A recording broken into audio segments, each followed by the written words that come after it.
Hello friend, welcome to our channel mister class 9 10th। मैं अकमल खान आज आप लोगों को क्लास 10th हिंदी जो हमारा हिंदी का टॉपिक है कि रामधारी सिंह दिनकर जो कि आपका 3 नंबर का आता है इनका जीवन परिचय लिखने के लिए। ऐसा नहीं है कि केवल इनका ही आता है, लेकिन देखिए इतना ही सनों में 2012 13 14 15 16 17 18 19 इतने सारे सनों में रामधारी सिंह दिनकर जी का पूछा गया है, यानी कि जीवन परिचय लिखना। और ये आपका आता है 3 नंबर में। आपको केवल लिखना होगा थोड़ा एक पूरा पेज, और जिसमें आपको मिलेंगे 3 नंबर। आप अगर आप सही से लिखते हैं तो आप किस तरह से लिखेंगे हम पूरा डेमो लिखकर आपको बता रहे हैं। देखिए लिखा हुआ है, क्या लिखा हुआ है। आप पहले हेडिंग डालेंगे जीवन परिचय। तो आप जीवन परिचय में क्या लिखेंगे। रामधारी सिंह दिनकर का जन्म सन 1908 ईस्वी में बिहार राज्य के मुंगेर जिले के समरिया घाट नामक स्थान पर था। हुआ था। प्राइमरी तथा मिडिल पर ये आपको जन्म इनका लिखना जरूरी होता है, और आप नीले पेन से लिखेंगे तो आप काले पेन से ये 1908 यानी कि जो लिखा हुआ है ये आप डालेंगे तो तुरंत एग्जामिनर देखेगा कि 1908 ये सही है और आपको पूरा नंबर मिल जाएगा। तो ये आप अलग कलर से लिखना है आपको।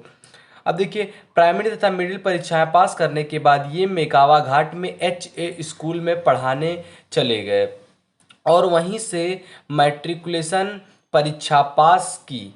इसके बाद इन्होंने पटना विश्वविद्यालय में इतिहास लेकर BA ऑनर्स किया, यानी BA पढ़ा। इसके बाद शिक्षा प्राप्त करने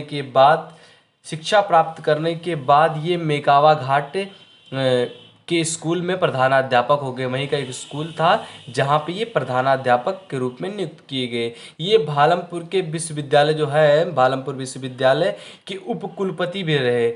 दिनकर जी यानी कि रामधारी सिंह दिनकर जी में साहित्य सेवा तथा कविता करने की प्रवृत्तियां विद्यार्थी जीवन से ही रही। और यह मैट्रिक तक पहुँचते पहुँचते, मैट्रिक एक पढ़ाई होती है, यहाँ तक पहुँचते पहुँचते यह प्राणभंग काव्य प्रकाशित हो गया। इनका जो प्राणभंग काव्य ये लिखे थे ये मैट्रिक तक पहुँचे, तब तक इनका ये प्रकाशित हो गया। मैट्रिक परीक्षा पास करने के बाद ये नियमित रूप से काव्य रचना करने लगे तथा इनका काव्य कला ने मस्तक ऊंचा किया। अतः इनकी मृत्यु 1974 में हुई। ये जन्मे थे 1908 ईस्वी में बिहार राज्य के मुंगेर जिले के समरिया घाट नामक स्थान पर, और इनकी मृत्यु 1974 ईस्वी में हुई। तो इतना ही आपको नहीं लिखना है। इसके बाद आप लिखेंगे कीर्तियाँ। तो लिखेंगे कीर्तियाँ में आप दिनकर जी प्रमुख रचनाएं निम्नलिखित हैं, और आप क्या किस तरह से लिखेंगे। निबंध संग्रह और संस्कृति ग्रंथ, आलोचना, काव्य ग्रंथ। तो इसमें आपको लिखना है निबंध में से निबंध संग्रह इनकी कौन कौन सी, मिट्टी की ओर, अर्धनारीश्वर, रेती के फूल, उजली आग। इसके बाद आपकी जो ये लिखे थे संस्कृत ग्रंथ, ये आपका है क्या, संस्कृत के 4 उपाध्याय, भारतीय संस्कृत की एकता, ये 2 लिखे थे। काव्य रचना रेणुका, हुंकार, सामदेनी, रूपवंती, कुरुक्षेत्र, उर्वशी, परशुराम की प्रतीक्षा, प्राणभंग और प्रथम काव्य की रचना। तो ये इतना ये लिखे थे इनका निबंध और संस्कृत ग्रंथ और आलोचना और काव्य ग्रंथ।